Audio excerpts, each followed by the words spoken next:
Latest audio video के लिए हमारे channel movie and music masala को सब्सक्राइब कीजिए और बेल आइकॉन को जरूर दबाएं।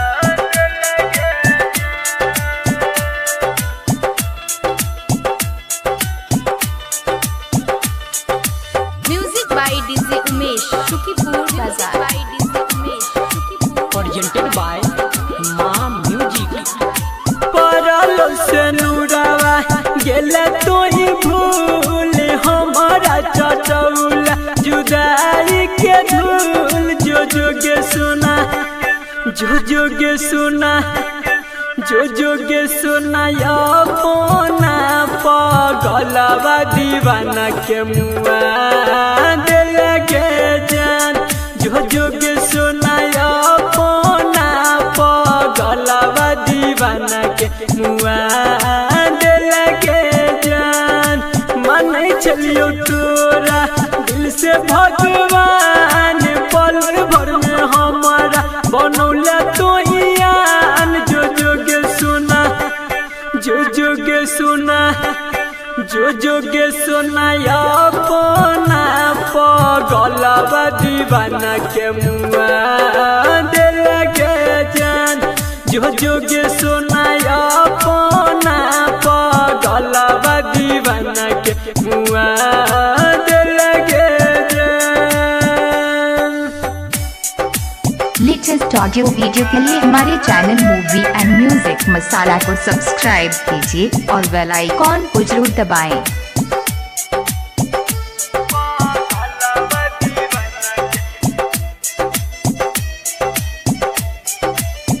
Music by DJ Umesh Shukipur बाजार।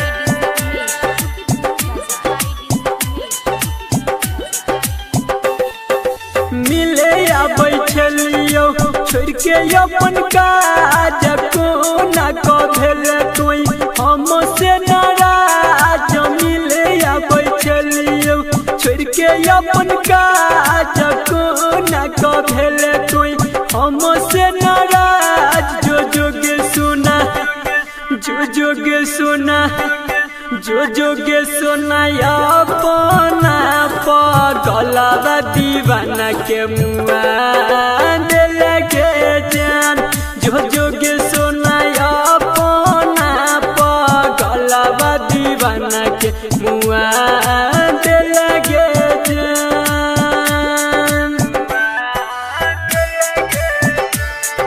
लेटेस्ट ऑडियो वीडियो के लिए हमारे channel movie and music masala को सब्सक्राइब कीजिए और बेल आइकॉन को जरूर दबाएं। presented by Maa music. Music by DJ Umesh Shukipur बाजार।